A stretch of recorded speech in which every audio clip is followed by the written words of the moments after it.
오늘 여러분들에게 봉독해 올린 창세기 4장 1절부터 7절까지의 말씀을 본문으로 해서 연락되는 삶이라는 제목의 말씀으로 여러분과 같이 은혜를 나누고자 합니다. 지난주일 우리는 창세기 3장을 통해서 인류의 죄악의 뿌리가 어떻게 내려지게 되었는지를 배웠습니다. 이제 우리가 창세기 4장을 펼치는데요, 여기에서 우리는 3장에서 내려진 죄악의 뿌리가 어떤 죄악의 열매를 맺도록 자라고 있는가 하는 것을 보게 되는 것입니다. 아담과 하와는 선악과를 먹음으로써 죽음에 봉착하게 되었습니다. 그런데 그보다 더 끔찍한 일은 그들의 불순종과 죄악으로 말미암아 아담과 하와 자신들뿐만 아니라 온 인류에게 하나님의 심판을 가져오게 되었다는 것입니다. 아담 이후의 모든 사람들이 아담의 죄악된 본성을 타고났으며 아담의 후손으로 이 땅에 태어난 우리들 또한 마찬가지라고 하는 것이죠. 그들의 불신앙의 열매는 당장 그들의 첫 아들을 통해서 나타났습니다. 창세기 4장은 바로 그들의 첫 아들인 가인의 행위를 집중적으로 조명해주고 있고, 그 가인의 집안에서 벌어지고 있는 죄악의 참혹함을 우리들에게 보여주고 있는 그런 장입니다. 여러분, 먼저 가인이라는 이 인물의 이름에 대해서 생각을 해보죠. 하나님께서는 아담과 하와에게 여자의 후손으로서 사탄의 머리를 깨뜨릴 아들이 날 것이라고 약속을 주셨습니다. 물론 우리가 배우고 있는 대로 여자의 후손이라 함은 남자의 몸을 통하지 않고 오직 여성만에게 성령으로 잉태되어 탄생하신 예수 그리스도의 동정녀 탄생을 우리들에게 직접적으로 의미하고 있는 것이겠죠. 그렇게 동정녀에게서 탄생하신 예수 그리스도가 오셔서 사탄의 머리를 부수실 것에 대하여 하나님께서는 창세기 3장 15절에서 아담과 하와에게 예언의 말씀을 주신 것입니다. 그런데 드디어 아담과 하와가 아들을 낳았습니다. 아마도 이 아담과 하와는 마음속에 하나님께서 언약 가운데 맹세하셨던 약속의 아들이 이 아이일 것이라는 생각을 했던 것 같아요. 왜냐하면 가인이라는 이 아이에게 붙여진 이름의 의미가 히브리어의 가인이라고 하는 말이 영어의 gain, 얻는다, 획득한다, 혹은 possession, 소유라고 하는 그런 의미가 담긴 언어이기 때문입니다. 그러니까 아담과 하와는 아이를 낳자 하나님께서 우리에게 약속하셨던 약속의 아들을 드디어 우리가 얻었구나, 이런 생각을 갖게 되었던 것이 그 이름 속에 반영이 되어 있었다는 것이에요. 하나님께서 사탄의 머리를 부수실 약속의 아들을 드디어 우리에게 주셨구나. 그래서 그 아들의 이름을 얻었다, 획득했다 라는 의미가 담긴 가인이라는 이름으로 부르게 된 것입니다. 그러나 여러분들이 창세기 4장을 읽어보면 이 가인이라는 아들의 삶은 정말 형편없는 것이었습니다. 와우, 여러분 창세기 4장을 읽어보시면 정말 놀라운 것들을 많이 발견하시게 될 거예요. 뭐냐면 인류 최초의 역사의 페이지를 우리가 펼쳤는데 마치 오늘 우리 시대를 살아가는 사람들의 이 죄악상을 그대로 그들의 삶 속에서 우리가 볼 수 있다는 것입니다. 인류 최초의 뷰티 파러, 인류 최초의 일부 다처제, 하나님께서 정하신 방법대로 살지 않는 타락하고 하나님께 도전적인 그런 삶을 살던 사람들의 이야기가 이 4장에 가득하다는 것이에요. 최초로 하나님께 영광을 돌리지 않고 사람의 이름에 영광을 돌리기 위하여 도시의 이름을, 길의 이름을 사람에게 붙여 그에게 영광을 돌리는 그런 일들이 행해지고 있었던 그런 모습.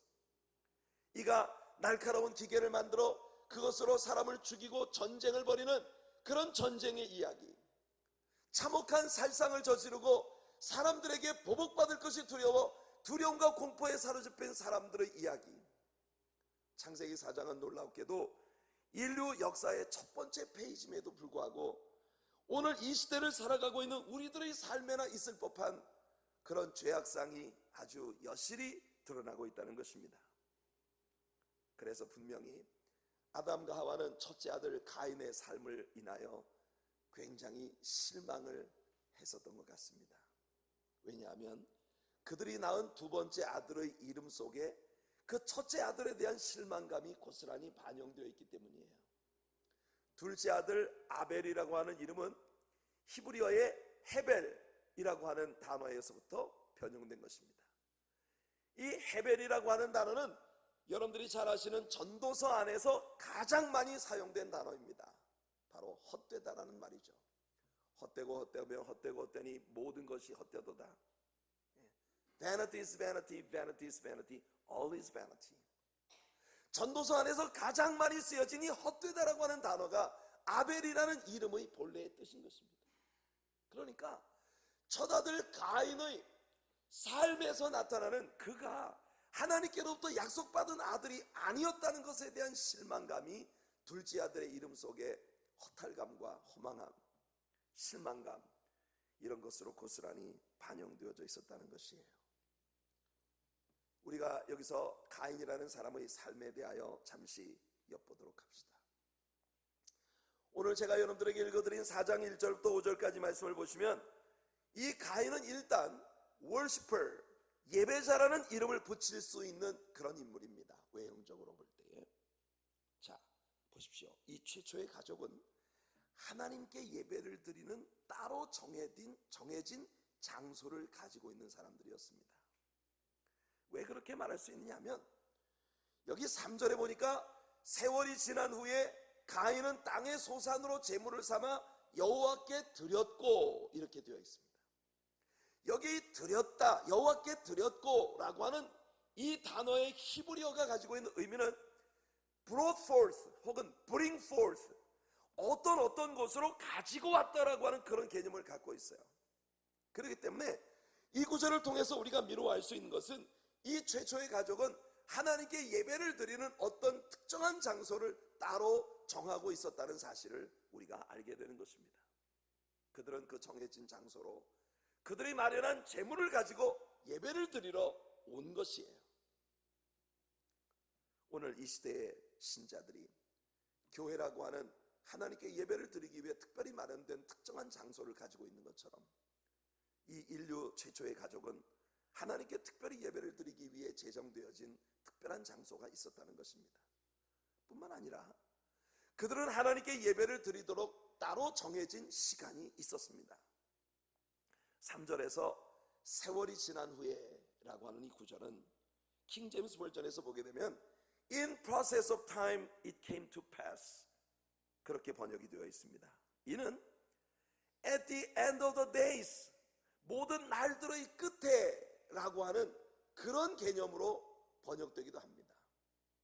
쉽게 이야기하면 날들의 끝, 즉 일주일의 모든 요일들의 마지막 날, 그게 언제입니까? 안식일이죠. 하나님께서 창조의 사역을 마치시고 안식하시고 인간에게도 안식을 선포하신 그 안식일에 모든 요일들의 마지막 날에 그들은 정해진 장소로 예배를 드리러 나온 것이에요. 뿐만 아니라 가인은 하나님께 올 때 빈손으로 오지 않고 예물을 들고 왔다는 것입니다. 가인은 농사를 짓는 사람이기 때문에 농산물들을 가지고 그것도 처음 익은 열매로 자기 자신으로서는 가장 정성이 담겨진 그런 예물을 가지고 하나님께 나왔다는 것이에요. 그런데 충격은 하나님께서 가인의 제사와 그의 예물을 받지 않으셨다는 것입니다. 우리에게 충격이 아닐 수 없어요. 정해진 시간에 정해진 장소에서 나름대로 최선을 다한 정성스러운 예물을 가지고 하나님께 예배를 드리러 나갔는데 말입니다. 그런데 하나님께서 그의 예배를 받지 않으셨다는 것이에요. 이것은 매주일 하나님께 예배드리는 날짜를 정해놓고 일정한 장소 곧 예배당에 모여서 우리들 나름대로 최선을 다한 11조와 헌물들을 가지고 하나님을 예배하러 나오는 우리들의 모습을 보여주는 그림일 수 있기 때문에 충격이 된다는 겁니다. 여러분, 혹시 우리도 그렇게 정해진 시간에 정해진 장소에서 내 마음에 확정된 대로 정성을 다한 예물을 가지고 하나님께 예배를 드리는데 우리들의 예배가 하나님께 연락되지 않는 예배일 가능성도 있는 것이 아닐까요? 오늘 가인의 제사가 하나님께 거절되었던 모습을 통해 우리는 이런 생각을 할 수 있는 겁니다. 그렇기 때문에 우리는요, 꼭 이유를 찾아봐야만 되겠습니다. 가인의 제사가 왜 하나님께 받아들여지지 않았는지, 우리가 보기에는 별로 문제가 없어 보이는데 그런데 그 예배가 왜 하나님께 연락되지 않았는지 우리는 꼭 생각을 해봐야만 되겠습니다. 왜냐하면 이것이 우리들의 이야기가 되면 큰일 아니겠습니까? 절대로 이것이 우리들의 이야기가 되어서는 안 되지 않겠습니까? 그러니까 우리 이유를 좀 찾아봐야겠어요. 여러분, 그 이유를 찾아보기 위해 가인과는 반대로 하나님께 연락되는 제사를 드린 아벨의 제사를 우리가 한번 분석해 보면서 그 속에서 왜 가인의 제사가 연락되지 않았는지를 한번 찾아보도록 하죠. 우리는 아벨의 제사를 통해 연락되는 제사의 조건들을 배울 수 있습니다. 먼저 우리가 염두에 둘 것은 우리가 어떤 종류의 제물을 하나님께 드리느냐, 거기에 하나님의 최고의 관심이 있는 것은 아니라는 것을 이해해야 하는 것입니다. 하나님께서는 오늘 여러분들의 주머니나 노리고 계신 그런 분이 아니십니다. 여러분들의 주머니에 하나님께 드릴 얼마나 크고 정말 영향력 있는 그런 것이 담겨 있느냐, 하나님은 거기에 관심을 가지고 계신 것이 아니에요. 여러분이 가지고 온 재물의 양이나 질, 이런 것들을 문제 삼지 않으십니다. 여러분, 많은 사람들이 가인의 재물은 곡식으로 바쳐진 재물이었기 때문에 하나님께서 연락하지 않으셨다고 단정을 지어버립니다. 물론 앞으로 이야기하겠습니다마는 아벨의 제사가 피의 제사라고 하는 점이 하나님께서 받으시는 그런 희생의 개념을 담고 있는 그런 제사이긴 합니다. 하지만 가인이 짐승이 아닌 곡식으로 제사를 바쳤기 때문에 하나님께서 그 제사를 받지 않으셨다는 설명은 사실은 이루어질 수 없습니다. 왜냐하면요, 레위기에 가서 보게 되면 하나님께서 이스라엘 백성들에게 하나님 앞에 드리는 제물의 조건들을 제정하실 때에 곡식을 가지고 하나님께 제사를 드리는 것도 하나님께서 기쁘게 연락하신다고 되어 있기 때문이에요. 그러니까 순전히 가인의 제물이 피가 담긴 짐승의 제사가 아니었기 때문에 받아들여지지 않았다고 단정짓는 것은 무리가 있다는 것입니다. 물론 거기에 중요한 의미가 있을 수 있어요. 여기서 우리가 절대로 하나님 말씀을 제대로 읽고 꼭 발견하고 놓치지 말아야 하는 아주 중요한 구절이 하나 있습니다. 그게 뭐냐 하면 가인의 제사를 하나님이 거부하실 때에 단순히 가인의 제물을 하나님이 거절하셨다고 하지 않습니다. 가인과 그 제물을 연락지 아니하셨다고 성경은 말합니다. 4절과 5절에 보니까 아벨의 제사를 하나님이 연락하신다고 할 때에 그에게도 똑같은 용어가 사용이 되고 있는 것을 봅니다. 아벨은 자기도 양의 첫 새끼와 그 기름으로 드렸더니 여호와께서 아벨과 그 제물은 연락하셨으나 가인과 그 제물은 연락하지 아니하신지라. 이렇게 성경이 이야기하고 있다는 것입니다. 보십시오. 우리가 놓쳐서는 안 되는 아주 중요한 문제가 여기에 있습니다. 가인과 그 제물은 연락지 아니하셨다. 쉽게 이야기해서 가인이라는 인물 자체가 하나님께 받아들여지지 않았다는 것이에요. 가인이 어떤 예물을 가지고 오기 전에, 가인이 하나님께 어떤 형태의 제사를 드리기 전에 벌써 가인 자신이 하나님께 연락되지 못했다는 것입니다. 그러니 가인 자신이 하나님께 받아들여질 수 없었는데 가인이 무슨 좋은 것을 가져온다고 해서 하나님이 그것을 받으시겠느냐는 것이에요. 액수가 많아서? 아니면 그가 가지고 있는 대단히 탁월한 어떤 재능이나 어떤 재력이나 어떤 세상적인 능력을 가지고 하나님께 나왔기 때문에 하나님께서 그 사람은 마음에 안 드는데 그 사람의 주머니에 있는 것이 마음에 들으셔서 그 사람을 받아주실 것이라고 여러분들이 생각하신다면 그건 착각이에요. 이 사람 자신이 하나님께 받아들여지지 않았는데 그 사람이 뭘 가지고 나온다고 해서 하나님이 감동하시겠냐는 것이에요. 반대로 아벨은 아벨 자신이 하나님께 받아들여졌습니다. 물론 이미 말씀드렸습니다만 아벨의 제사가 피해 제사였다는 것의 중요성은 분명히 다뤄져야 합니다. 하지만 이미 말씀드린 대로 레위기를 통해 하나님은 곡식의 제사도 기쁘게 받으신다 했거든요. 아벨과 그 제물은 받으셨다고 하십니다. 아벨 자신이 하나님께 받아들여졌으니 아벨이 하나님께 드리는 것이 곧 양의 첫 새끼가 아니라 가난한 과부의 엽전 두잎일 뿐이었다 하더라도 그 제물은 하나님께서 기쁘게 연락하셨을 것이라는 것입니다. 예수님도 그렇게 말씀하셨잖아요. 여기 모인 이 모든 사람들 중에 이 과부가 가장 많은 것을 하나님께 드렸다고.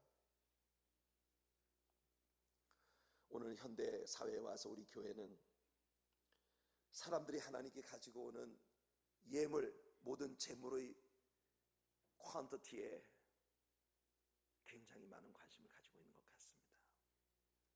하지만 성경은 우리들에게 가인 자신이 하나님께 연락되지 못했는데 가인이 무엇을 가지고 온다 하더라도 그것은 이미 받아들일 수 없다는 걸 우리에게 보여주고 있고, 아벨 자신이 하나님께 연락될 만한 사람이었다면 아벨이 가지고 온 재물이 아무리 초라하고 보잘것없는 것이었다 하더라도 하나님은 그것을 가장 큰 재물로 기쁘게 받으셨을 것이라는 거죠. 스바냐 선지자가 우리에게 이것을 잘 말해주고 있습니다. 스바냐 3장 17절 여러분들이 모두 암송하고 계신 아주 은혜로운 말씀입니다. 너희 하나님 여호와가 너희 가운데 계시니 그는 구원을 베푸실 전능자시라. 그가 너로 인하여 기쁨을 이기지 못하여 하시며 너를 잠잠히 사랑하시며 너를 인하여 즐거이 부르며 기뻐하시리라. 우리가 하나님께 받아들여지는 사람들이 될 때 하나님은 우리들로 인하여 기쁨을 이기지 못하여 하시고 잠잠히 우리를 사랑해 주시며 우리의 이름을 즐거이 부르며 기뻐하신다는 것입니다. 여기서 하나님이 즐거이 부르신다는 구절이 하나님이 노래하신다는 뜻이에요. 하나님이 노래하신다는 것이에요. 여기서 우리가 배우는 것은 우리가 하나님께 올려드리는 예물보다 앞서서 우리들의 삶이 먼저 하나님께 연락되어져야 하겠다는 것입니다. 여러분, 하나님은 일주일 가운데 오직 여러분들이 하나님께 예배를 드리러 나오는 주일 하루만 여러분과 사귀는 것을 원하시지 않습니다. 하나님께 정말 관심이 있는 것은 여러분들이 교회로 나오지 않는 지난 일주일 동안 여러분들은 어디에서 무엇을 어떻게 하셨느냐 하는 것이에요. 하나님의 관심은 지난 한 주간 동안 여러분들은 여러분의 가정에서, 여러분의 직장에서, 여러분의 사업터에서, 여러분의 삶의 현장들 가운데에서 우리 하나님과 어떤 릴레이션십을 구축하고 어떤 펠로십을 유지하며 살아오셨느냐 하는 것이에요. 하나님 거기에 관심이 있으십니다. 여러분들이 눈속임으로 사람들 앞에서 여러분 자신을 근사하게 보이기 위해 근사한 옷을 입고 근사하게 치장하고, 그리고 사람들이 감동할 만한 어떤 볼륨의 예물을 가지고 여러분들이 오늘 이 자리에 나와 있을 수도 있겠지만 하나님의 관심은 여러분들이 많은 사람들 앞에 보이는 지금 이 시간이 아닌 그 숨겨진 시간, 각자가 따로따로 지난 일주일 동안의 여러분의 삶 속에서 여러분이 어디에서 무엇을 했느냐 하는 것이 우리 하나님께는 굉장히 중요하다는 것입니다.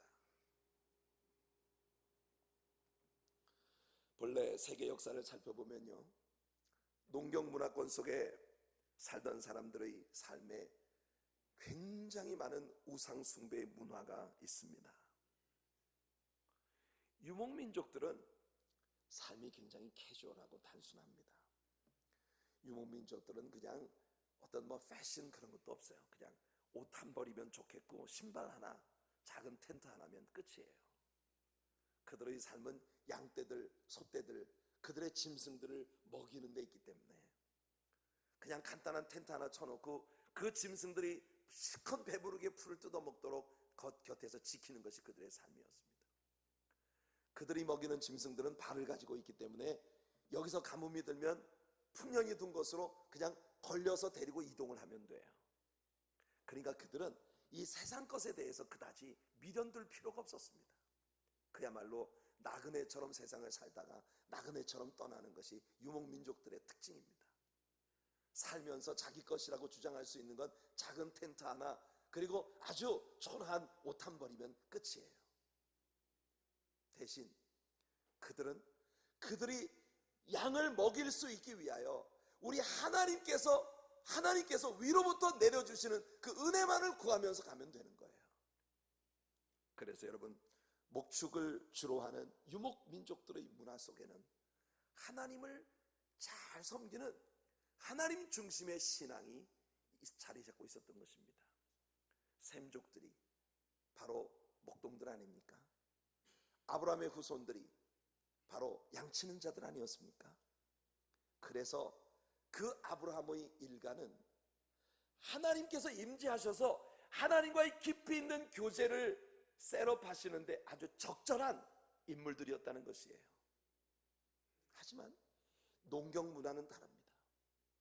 농경 문화는 그들이 자리 잡은 한 땅에 고착될 수밖에 없는 문화예요.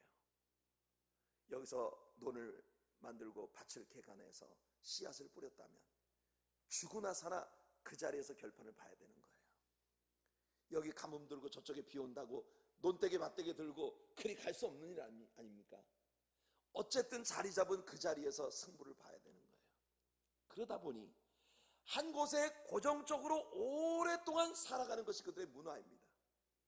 그러니까 주거 생활이 점점 화려해지고 집들이 점점 견고하고 으리으리해지기 시작하고 그들의 성곽들을, 그들이 가지고 있는 많은 재산들을 적들로부터 지키기 위해 하늘을 찌를 듯이 솟아오르는 성곽들을 만들게 되고, 그래서 그들은 이 땅의 것에 굉장히 치중할 수밖에 없는 그런 삶을 향해 나가게 된다는 것이에요.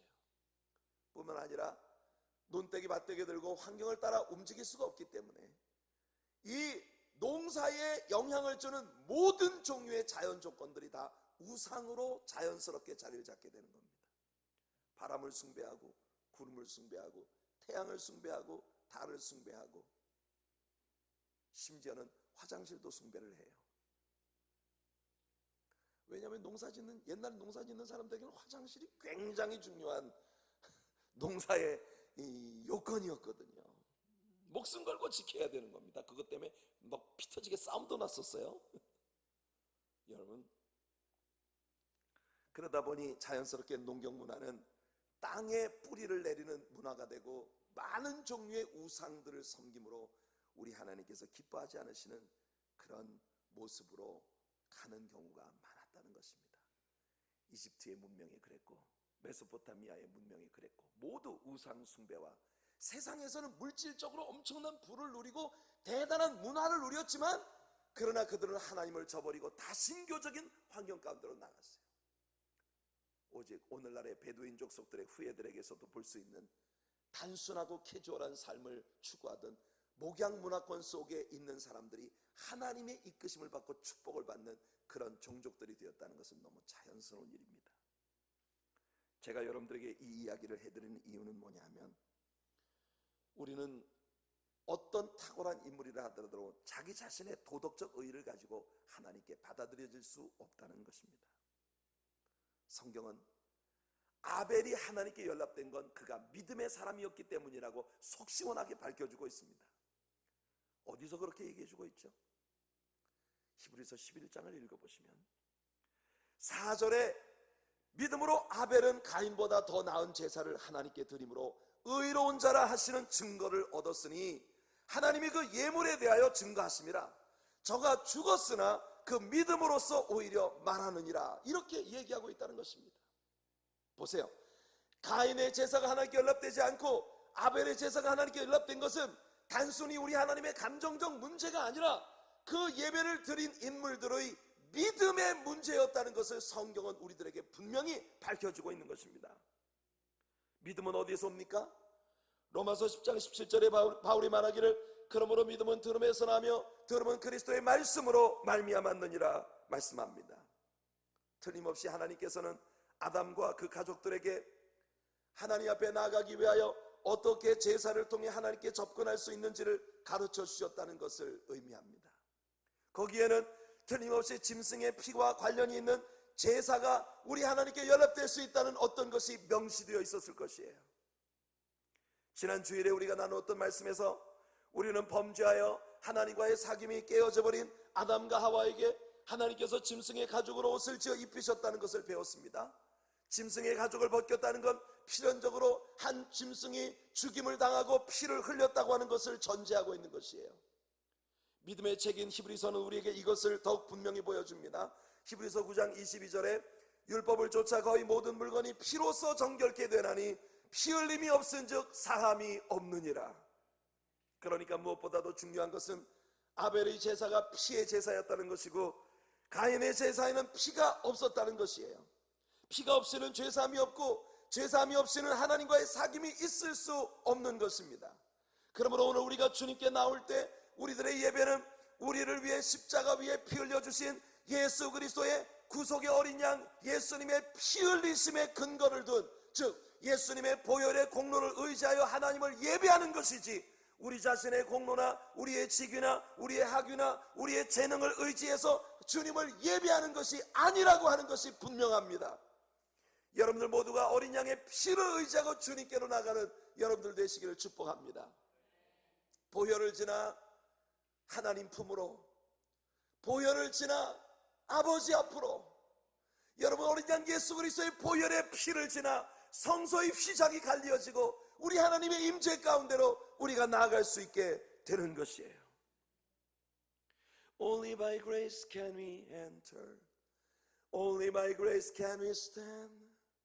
Not by our human endeavor, but by the blood of the Lamb. 여러분 우리의 인간의 어떤 공로나 노력이나 우리의 어떤 세상적인 그런 메리트를 가지고 우리가 하나님을 만날 수 없다는 것이에요. Only by grace. 오직 주님의 은혜로만, 오직 어린 양의 피로만 우리가 하나님께 받아들여질 수 있다는 것이에요.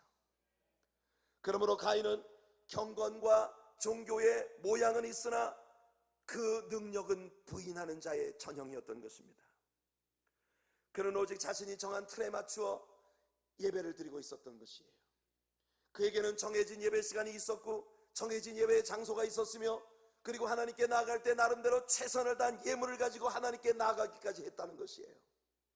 그러나 그의 예배는 하나님께 받아들여질 수가 없었습니다. 왜냐하면 믿음으로 살지 않았던 그의 삶이 우리 하나님께 연락될 수 없었기 때문이죠. 신약 성경에서 가인은 세 차례 인용되고 있습니다. 이 말씀들 속에서 우리는 가인을 통한 하나님의 경고를 발견하게 되는데요. 그 첫 번째 케이스가 이미 말씀드린 것처럼 히브리서 11장 4절의 경우입니다. 거기에서 아벨보다 못한 제사를 드린 사람으로서 가인이 소개되고 있죠. 두 번째는 요한일서 3장 12절인데 이 말씀 속에서 가인같이 하지 말라. 저는 악한 자에게 속하여 그 아우를 죽였으니 어찌 연고로 죽였느뇨. 자기의 행위는 악하고 그 아우의 행위는 의로움이니라. 보세요. 성경 자체가 우리에게 증명해 주는 것은 가인이 하나님께 예배를 드리러 나오는 모습은 경건과 거룩함의 모양은 있는 근사한 모습이었으나 그의 내면은 그가 악한 행위를 가진 자였다고 성경이 우리에게 분명히 밝혀주고 있는 것입니다. 그리고 세 번째, 신약 성경에서 가인에 대한 인용은 바로 교회의 이단자들에 대한 경고에서 나옵니다. 유다서 11절을 보시게 되면 화 있을진저 이 사람들이여 가인의 길에 행하였으며 삭슬 위하여 발람의 어그러진 길로 몰려갔으며 고라의 패역을 쫓아 멸망을 받았도다. 여러분, 이 세상에는 두 가지 종교가 있습니다. 첫째는 예수 그리스도의 십자가 보혈을 의지하여 하나님께 나아가는 아벨의 종교가 있고, 둘째는 자기 자신의 의로서 만족하는 종교적 선행을 강조하는 가인의 종교가 있는 것입니다. 가인처럼 아무리 훌륭한 종교 예식을 가지고 있다 하더라도, 정한 시간에 정한 장소에서 정한 예물을 가지고 그렇게 하나님께 제사한다 하더라도 우리 자신의 의로는 하나님께 나아갈 수 없기 때문에 우리 자신의 삶이 하나님께 연락되지 않는 한 우리들의 제사와 우리의 예물, 우리의 예배도 아무런 소용이 없다는 것입니다. 어떻게 우리의 삶이 하나님께 연락될 수 있다고요? 예수 그리스도의 보혈의 공로를 믿고 하나님께로 나아가는 믿음의 제사를 통한 것입니다.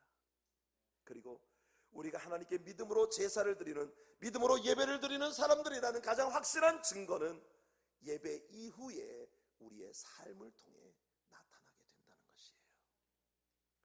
예배 이후에 한 주간 동안의 여러분들의 삶이 수시로 말씀을 묵상하고 내게 벌어지는 모든 일, 직장에서 벌어지는 모든 일, 내 사업터에서 벌어지는 모든 일, 자녀들을 양육하는 모든 일, 가정에서 부부간에 벌어지는 모든 일들, 그런 모든 일들을 하나님의 말씀으로 해석해내고 하나님의 진리들을 우리의 삶에 적용시키며 아침 저녁으로 아침마다 새롭게 우리와 교제를 나눠주시는 우리 주님과 큐티를 통하여, 기도를 통하여 끊임없이 교제하는 삶을 지속할 수밖에 없는 것이 믿음의 종교, 믿음의 신앙을 가진 사람들의 전형적인 모습이라는 것입니다. 여러분들이 이 세상에서 온갖 사람들이 지탄할 수밖에 없는 추악한 죄악된 일들을 하면서 그 일들을 통해서 벌어들인 소득을 가지고 하나님께 많은 양의 제물을 드린다고 한들 하나님께서 그것을 기뻐 받으시지 않으실 것입니다. 성도 여러분, 하나님 앞에 여러분의 인격과 삶을 드리는 성도님들이 되시길 예수님 이름으로 축복해 드립니다. 하나님께서는 믿음으로 예배를 드린 아벨의 제물에 불로써 응답하셨습니다. 아벨의 제물이 불타는 동안 가인의 제물에는 아무런 일도 일어나지 않았습니다. 여러분이 오늘 믿음으로 하나님께 예배를 드린다면, 찬양을 드릴 때, 기도를 드릴 때, 하나님의 말씀을 배울 때 여러분들의 가슴이 성령의 불꽃으로 타오를 수밖에 없을 것입니다. 성도의 교제를 나눌 때, 교회를 통해 봉사하고 섬기는 일들을 할 때 우리의 가슴이 뜨거워질 수밖에 없을 것이에요. 왜냐하면 우리들의 예배와 모든 믿음의 행위들이 하나님께 연락되었고 하나님의 성령의 불이 우리들의 삶을 태워주고 있기 때문인 것입니다. 성령이 불타는 교회가 되기를 원합니다. 성령이 불타는 성도가 되기를 원합니다. Church on fire! 오늘 우리들의 교회가, 여러분들의 예배가, 여러분들의 신앙이 하나님의 성령의 불꽃 가운데 있는 것이 되기를 축복합니다. 왠지 예배의 자리에 나와 있는데도 기도를 해도 맹맹하기 짝이 없고 도무지 내 가슴에 터칭이 없는 그런 신앙생활을 얼마나 오랫동안 여러분들이 지속해 오셨나요? 혹 그런 삶 가운데 여러분들이 빠져 계시다면 오늘 구하시기를 축복합니다. 하나님의 성령께서 그 뜨거운 불로 우리의 영혼을 태워주시고 그 타오르는 열정으로 식지 않는 에너지로 아버지 영광을 위해 삶이 따르는 그런 신앙의 삶을 살아가도록 변화를 주님 앞에 구하시는 여러분들 되시길 축복합니다. 변해야만 합니다. 변해야만 합니다. 하나님, 나를 변화시켜 주십시오. 이 모습 이대로 살지 않게 해주십시오. 이 모습 이대로 죽지 않게 해주십시오. 나를 변화시켜 주시옵소서. 그런 변화에 대한 갈망함과 간구가 여러분들의 영혼에서 주님 앞에 끊임없이 올려지는 역사가 있기를 축복합니다. 가인의 제사가 하나님께 연락되지 않았을 때 그에게 나타난 결과는 가인 자신에게 아주 비참한 것이었습니다. 4장 6절로 8절까지 보니 가인은 살인자가 되었습니다. 8절에서 가인의 살인의 잔인성을 우리는 발견할 수 있습니다. 가인이 그 아우 아벨에게 고하니라. 그 후 그들이 들에 있을 때 가인이 그 아우 아벨을 쳐 죽이니라. 우리말 번역이 조금 애매합니다만 여기 가인이 그 아우 아벨에게 고하니라라고 했을 때 그 고했다라고 하는 히브리어 단어가 아마르라고 하는 동사로서 이 아마르라고 하는 단어로서 이 동사가 칼 동사로 쓰여질 때 to say in one's heart, to command, to intend, to promise 라고 번역될 수 있는 의미를 갖는 것이에요. 이 말은 무슨 말입니까? 말을 하되 그냥 말을 하는 게 아니라 그 사람이 마음속에 쏙 받아들일 수 있도록 감언이설로 그 사람의 마음속에 말했다는 것이에요. 혹은 자기가 형이니까 동생에게 명령했다고 볼 수도 있습니다. To intend, 의도적이었다는 것이에요. 혹은 어떤 달콤한 약속으로 야, 우리 저 들판에서 만나자, 이렇게 아벨을 의도적으로 살인의 장소로 유도했다는 것입니다. First degree murder, 이것이 바로 의도가 담긴 살인의 케이스입니다. 가인이 아벨을 죽이기 위해 의도적으로 동생을 한 장소로 초청했고, 그리고 그를 의도적으로 죽인 것이에요. 하나님과의 사귐이 깨어지면 반드시 인간관계도 깨어지게 됩니다. 지난주에 배웠지 않습니까? 아담과 하와를 보세요. 하나님과의 사귐이 단절되자 즉시 서로에게 죄를 전가시키면서 그들의 사귐에 금이 가버렸습니다. 가인도 마찬가지예요. 하나님과의 관계가 단절되자 그는 동생을 미워했고 마침내 살인을 저지르게 된 것입니다. 그리고 9절부터 16절에서 가인은 방랑자가 됩니다. 하나님과의 사귐이 없는 사람은 방랑자의 삶을 살 수밖에 없습니다. 그런 분들은 이 세상에서 하고 싶은 것을 하고 자의대로 사는 것처럼 보이지만 말할 수 없는 방랑자로 세상을 사는 것이에요. 하나님이 가인을 찾아오셔서 물으셨습니다. 내 동생 아벨이 어디 있느냐? 성도 여러분, 이것은 어쩌면 아담에게 찾아오신 하나님께서 아담아 내가 어디 있느냐 묻고 계신 질문과 같은 것입니다. 하나님은 꾸중하고 정죄하고 심판하고 죽이기 위해서가 아니라 그에게 죄사함을 받고 회개할 수 있는 기회를 주시기 위해 찾아오신 것이에요. 하지만 하나님의 질문에 대한 가인의 대답은 불평과 원망뿐이었습니다. 그런 하나님께로 돌아갈 기회를 놓치고 있는 것이에요.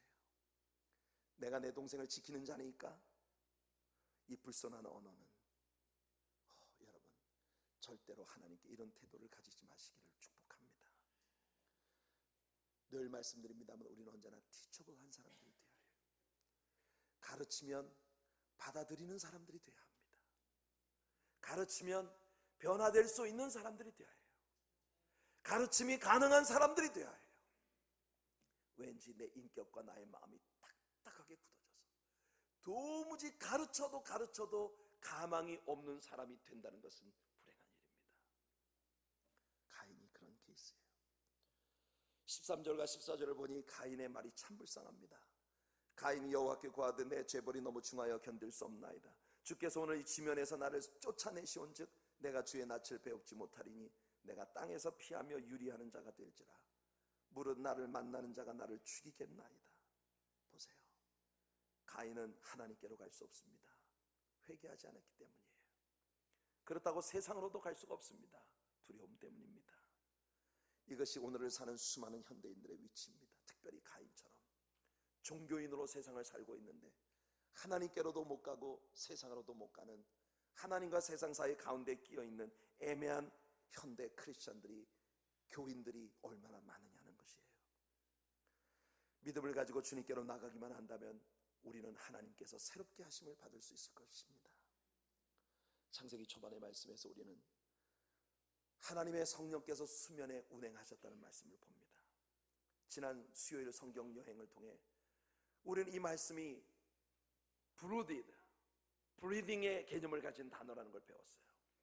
성령께서 닭이 계란을 다 품어서 부화를 시키는 것처럼 그렇게 하나님의 성령께서 하나님의 창조가 필요한 모든 존재들, 하나님의 역사가 필요한 존재들을 이렇게 감싸고 계셨다는 것이에요.